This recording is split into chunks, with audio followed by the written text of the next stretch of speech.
guys, welcome to Chaotic 7. My name is Crystal and I'm making this video to kind of give you a background on who we are and what we're about, what this channel is about, what you look forward to seeing whenever you watch our channel. For starters, in 2 more months we will be Chaotic 8. We will no longer be Chaotic 7 because I am pregnant, and I will show you guys here later. Again, my name's Crystal. I'm mom here on the channel, and then we have Travis, who is dad and stepdad, and then we have 5 kids and 1 on the way. We have 3 girls, 2 boys, and the newest baby is a baby girl. But anyways,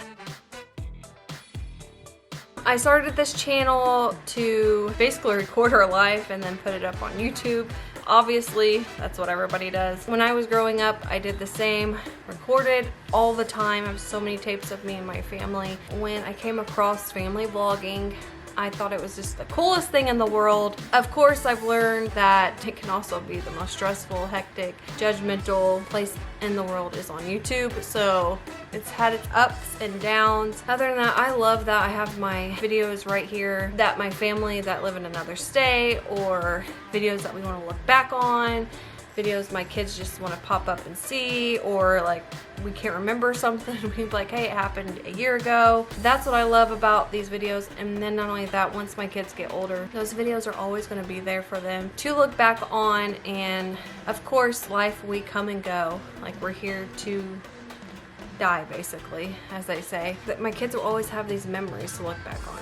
So that's why I chose to put our family on YouTube. And the pluses about it is I've made so many friends here on YouTube, and I feel like they're my family. It's almost like a journal, and then you just let it all out. Another thing about me is I'm a blabber. I will sit here and talk on camera, but in real life I am actually pretty quiet and shy. And we are a family vlogging channel, and yeah, so I'm going to get started on my back life, and we will move down the line how we got where we are now and who we are, you know.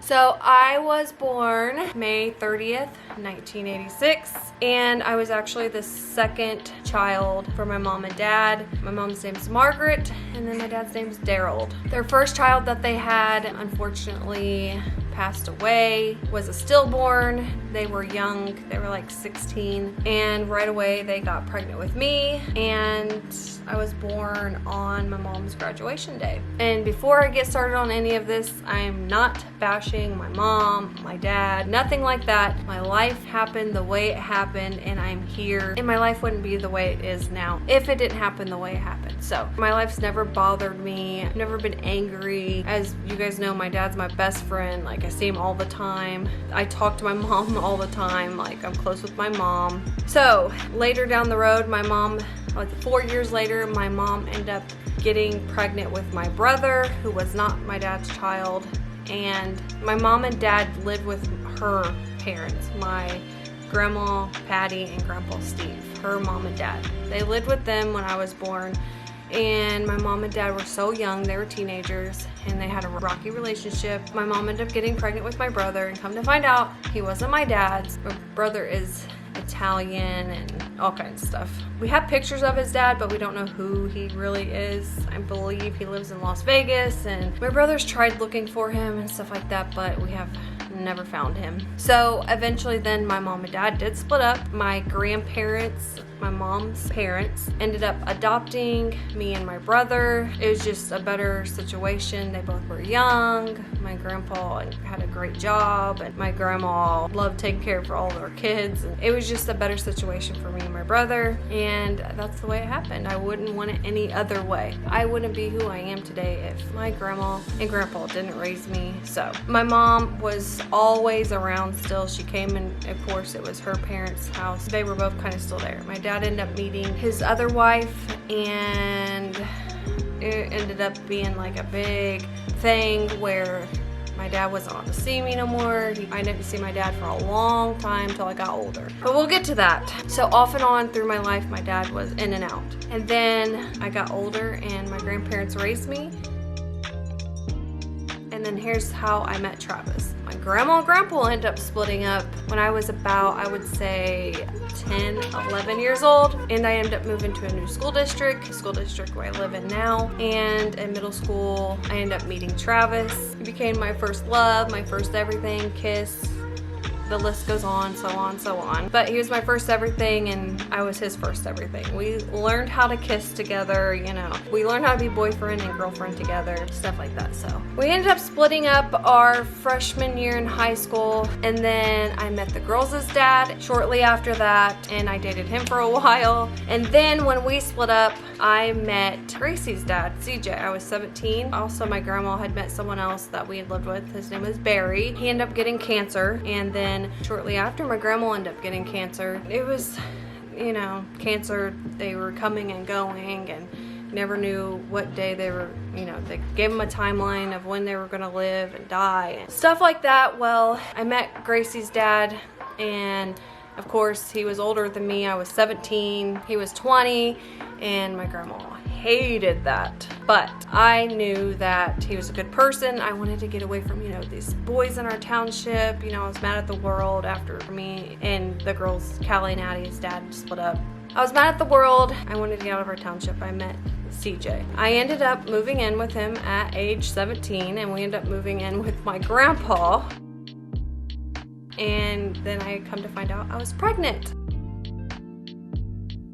And then one day, me and CJ were leaving my grandpa's, and I saw this guy riding on his bicycle, and I'm like, that's my dad. Well, my dad and his ex-wife ended up splitting up. Ever since then, my dad's never left. There's been times where he would come and go randomly. His ex-wife, I don't know truly the whole backstory on all of it, but all I know is like, she didn't want me to be around, or she didn't like my mom or my family, stuff like that. So it was just, I mean, my mom, they just all didn't get along. So, but when I got pregnant with Gracie, my dad ended up coming to live with my grandpa, and he never left since. So that's how my dad came back in my life. And on April 3rd, 2005, I had Gracie. And me and CJ ended up moving out, getting our own place, stuff like that. My grandma's boyfriend, Barry, at the time, he was supposed to have passed away a long time ago, but once Gracie was born, they said that she was his angel. She kept him around. His cancer was in remission, which they were like in shock because he had this rare type of cancer. And my grandma, she was going through her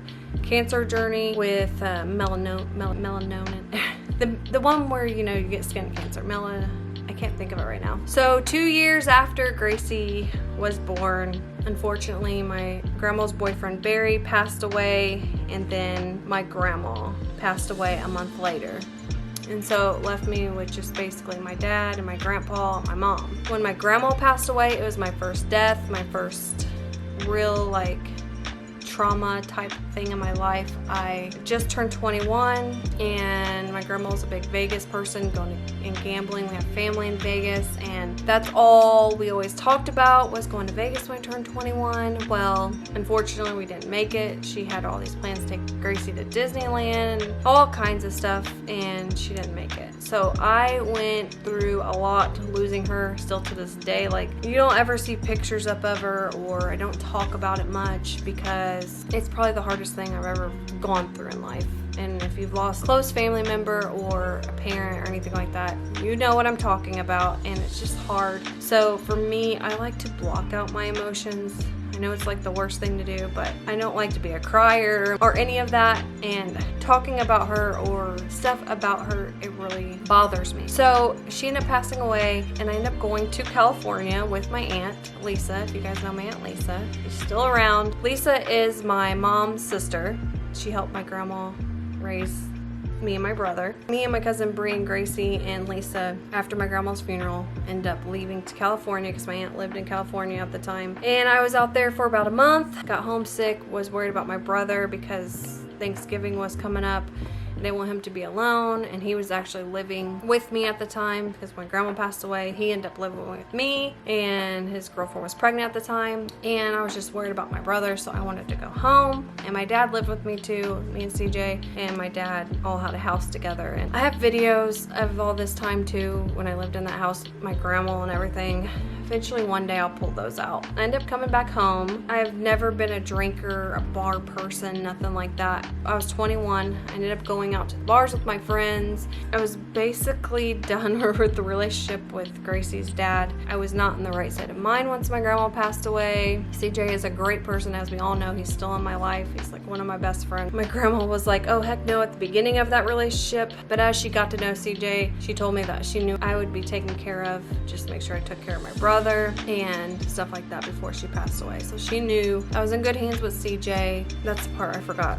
So yeah, she knew I'd always be fine with CJ in my life. So me and CJ split up. We went through different paths in life, ended up going to the bars. I never still drank. It was just something to kind of get my mind off of things and get out and socialize and be with my friends and take my mind off of losing my mom, basically. End up bumping into the girls' dad. When we split up in high school, he went down a dark path in life, and when I bumped into him, he was still in that dark path. With my grandma passing away, it was almost like a project, I guess you could say, as bad as that sounds. Like, I wanted to make him better, hated seeing him the way he was. And he ended up getting on a good path, a good straight path, and I ended up helping him, and I got pregnant with Addie, May 30th of 2009. On my birthday, Addison was born. We got him a job with my dad, and he ended up getting a great job with another company. We got married, and then we had Callie. July 13th, 2011, Miss Callie Ann was born. So Callie came along, and as much as I loved the girls' dad, like I still love CJ, I still love the girls' dad. They're my kids' father, and they've all been in my life for such a long time. We started going down a bumpy path in our marriage. It was just a rocky thing, and he eventually got back into his dark path that he was on before. Travis was around. Travis has always been around. When I was with CJ, Travis was around. When I was with David, Travis was around. When we split up in high school, my grandma still talked to his mom. Like, we stayed close. We were still friends. I met his girlfriends when he had girlfriends. He met my boyfriends. We were just super close, and yeah. So I wanted to leave the girls' dad, and I really didn't know what to do. I had 3 kids. I was going to be a single mom. I was terrified, and Travis was going to rent me the house that we live in now, and he was going to move into the house that we lived in before this house. We just started spending more time together, and Travis was single, no kids. He's been around all my kids since before they were born. Anytime they were born, I'd take them to Travis's mom or sister. They'd meet my babies. Travis has always been around them, but never in my life did I think that me having 3 kids, he's a single bachelor living his life, that we would end up back together. But he ended up being there for me, and we ended up falling back in love and stuff like that. So that's how me and Travis got back together. This was about 10 years ago. Of course, at the beginning of me and Travis' relationship, getting back together, it was bumpy, it was all over the place. I just was getting over a divorce. It was crazy because of the lifestyle that the girls' dad lived, and you know, I didn't want nothing happening to him. And then about a year of me and Travis being together, we had Michael Caleb. Travis's real name is Michael as well. We had him January 11th, 2014. We ended up moving into the house that he was going to move into whenever I planned on to move into this house that we live in now, or old rental, whatever. So we ended up moving into that house. Travis ended up starting his own business. I ended up getting pregnant with Matthew. I got a surprise pregnancy test with Mr. Matthew. We weren't planning on having any more kids. We talked about it, but it just wasn't the time, and I ended up getting pregnant. We had no clue what the reasoning was or why. Like, there had to be a meaning of why I got pregnant with Matthew.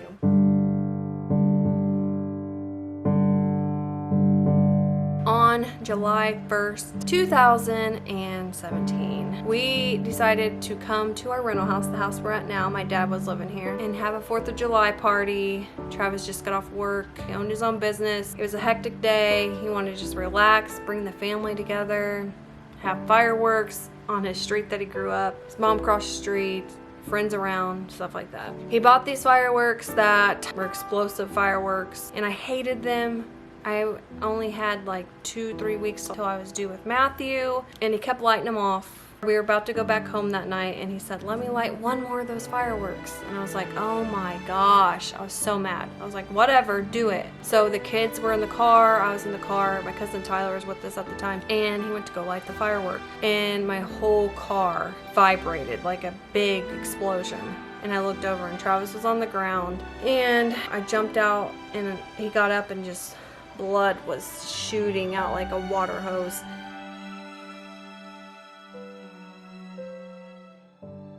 We've got an urgent warning tonight from a man who suffered a catastrophic injury from fireworks. The Indianapolis father of 5 lost part of his arm last year while putting on a display for his family. Now he is sharing his story and that injury in hopes that other families will stay safe. Now we do want to warn you, some of the images you're about to see are graphic. So I walked over here, and I knelt down somewhere right here. The pictures of Travis Nolan's injuries are gruesome. This is what happens when an 1800-degree firework explode right in your hand. My brain never, ever even got to say release. As soon as it sparked, the most biggest explosion in my face you've ever seen. Everything went instantly quiet. Like, Fire and ambulance. What's the address of your emergency? The blast in this front yard happened at a family gathering July 1st, 2017. Travis lit one last mortar in his hand with a lighter. We have someone that has got their hand blown off by a firework. He was lighting it off and it exploded in his hand. Okay. All right. And is his hand still there or there's not much? Paramedic James Halleck says it was the worst fireworks injury he'd ever seen. He was awake, he was conscious, he had some burns to his chest, and he had a large amount of blood coming from his right wrist. The people who put the tourniquets on him at first, they were the ones that saved his life. that's what it looked like when I looked down. Completely gone. Lost much of his right arm. He now has a metal prosthetic with a hook to use as a hand. But the accident also changed him. It strengthened his faith in God. It cemented his strong work ethic in the construction industry, and he's spending more time with his 5 kids. In losing his arm, he gained new perspective. This right here is a gift from God. Especially with Matthew, born just days after the accident. So really, I lost one hand, but I gained a whole man. That was just a long night and another story to tell, but Travis lost his hand. And we went through that journey of life after he lost his hand. After he lost his hand, a couple weeks later, I ended up having Matthew on July 29th, 2017. Because of everything that was going on with Travis, I wish back then I vlogged because I really was in such a haze back then that I can't even hardly remember Matthew's delivery. I remember it, but it's like I wasn't there. Travis was still in so much pain. The nurses had to take care of him at the same time as taking care of me. Like, he was still bandaged up and stuff like that. He was in a dark place at the time, depressed as anybody would. It was just a sad, scary time. Travis, with his business, was very hands-on with doing concrete. He wasn't just a boss, like he was a worker. Like, he has ADHD, he has to keep going, he has to do something. And he was always on the job site and always there with his guys. And then after he lost his hand, we had to just depend on workers, and it just cost us so much more money. You had to pay them more. There was just so much more that we had to do, and we weren't there. We were dealing with, getting Travis back on the right track and getting him out of his dark stage. We ended up closing the business down, and financially we started struggling.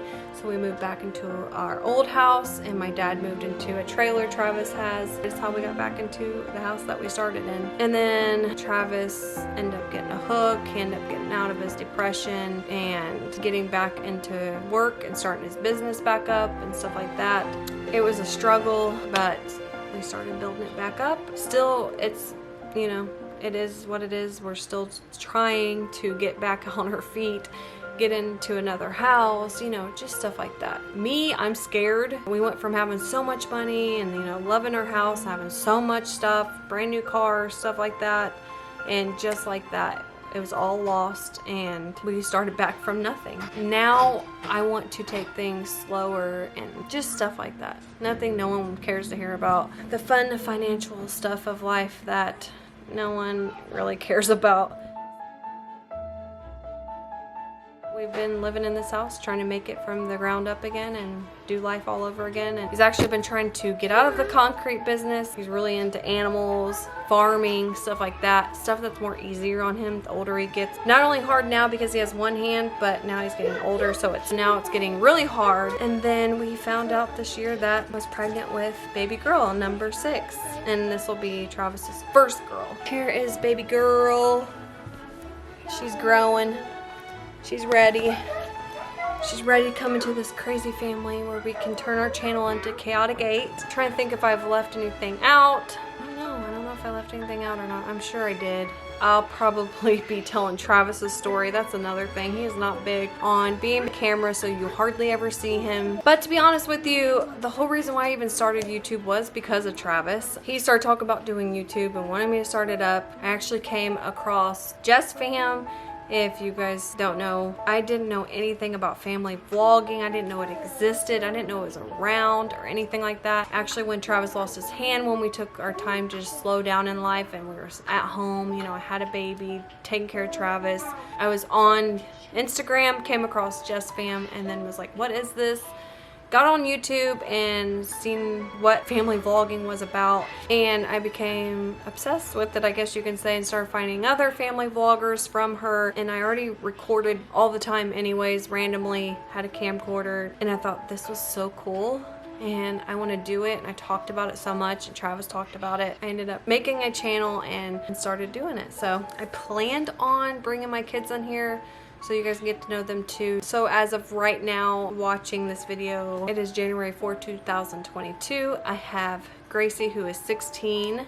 I have Addison, that is 12. I have Callie, who is 10.